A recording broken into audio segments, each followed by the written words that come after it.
The Defence Department is refusing to comment on claims an Afghan warlord gifted gold watches to Australian Special Forces commanders.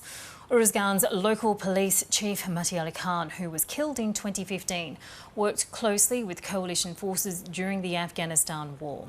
Former Special Operations Task Group soldiers have confirmed to the ABC Khan regularly awarded Swiss-made gold watches to senior Australian commanders. Defence won't say whether it was aware of the lavish gifts, but says policies are in place for the giving and receiving of such benefits. For more on this, we're joined now by John Blaxland, a defence expert from the Australian National University. Professor Blaxland, thank you so much for joining us on ABC News. Just firstly to begin with, who was Muthiah? Muthiah was a very influential power broker in the province of Rouzgan, where the Australian forces were based for the better part of a decade.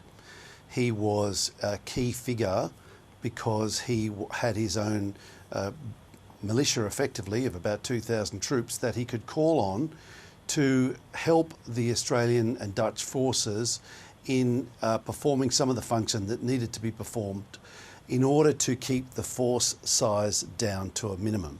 Essentially, he was instrumental in guaranteeing the safety of the logistics, resupply, food and all the other kind of essential equipment that needed to be trucked into Rouzgan province to the Tarankat base.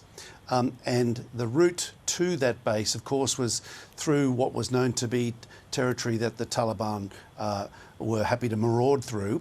And Muthiah basically guaranteed to the Australian Defence Force and to the forces in Rouzgan the steady supply by the use of his force and by the use of his ability to co-opt people along the way. And that was essentially done in a way that Australians didn't really have to worry about it.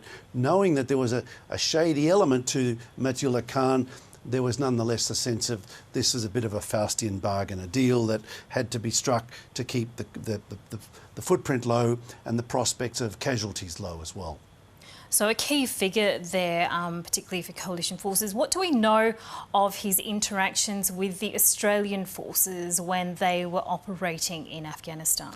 Look, he was a trusted figure. It's quite a controversial trusted figure too, because while we were there with the Dutch actually were not at all comfortable in working with Muthiah, although Australian commanders, right to the very chief of the joint operations when visiting Afghanistan, would actually occasionally meet with him.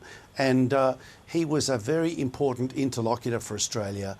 As I say, he was extremely influential, but he was also seen to be somebody who, while appointed police chief under some pressure from Australia, from Australian elements in Rouzgan, he was known to be somebody who was quite happy to take a cut from the poppy crops and from other illegal activities in Rouzgan and in neighbouring provinces.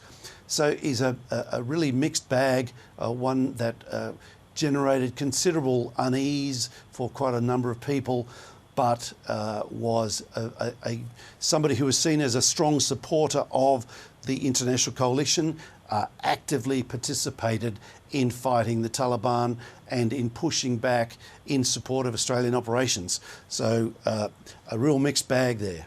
So given the extent of his activities, what are the implications now of these revelations that Australian Special Forces senior soldiers were regularly given watches by Khan said to be worth in around $1,000? Now, in the grand scheme of things, that's not a huge amount of money. They're obviously nice, expensive watches. But when Australians engage cross-culturally, internationally, there are protocols for what can and cannot be done. Normally, Australian government employees are not allowed to accept gifts. That's established. But there are exceptional circumstances where it's kind of rude to say no and counterproductive in terms of the relationship building that they're trying to undertake. So in those circumstances, and there's pretty clear rules about how to do this, you can accept a gift, but you then have to make sure it goes onto a government registry and that the people in the chain of command and authority above you are fully briefed and they understand the predicament. The issue is that this is something that went on over quite some time. Muthiah Khan was the continuity guy. So, Australians would rotate in and out, work closely with him, and some of them would be given a watch as a reward. So I'm sure some of them reported. I don't know if all of them reported up the chain and kept their details on the registry. But it's also, the converse to this is that while you had to accept the gift, there was also a sense that you had to kind of at times wear it to be seen as appreciating Muthiah Khan's largesse.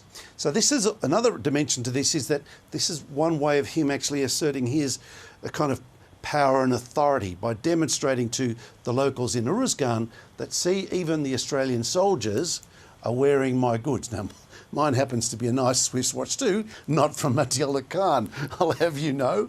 I bought it myself. But nonetheless, there's a sense that, a bit of accoutrement on the sleeve is a powerful way of Muthiah Khan demonstrating to others in the province, I'm a big guy, I'm a powerful, influential guy. And he became quite influential and quite wealthy along the way. But of course, in doing so, he attracted quite a lot of enemies. And that, of course, led to his eventual undoing in 2015. So, Professor Blackson, given what happened last year with Australia Post around the gifting of luxury watches, can we see a separation here in terms of the circumstances that we understand for the relationship that was being fostered between Australian forces and Muthiah Khan in Afghanistan? Or might we see this sort of situation unfold into a broader issue for the military?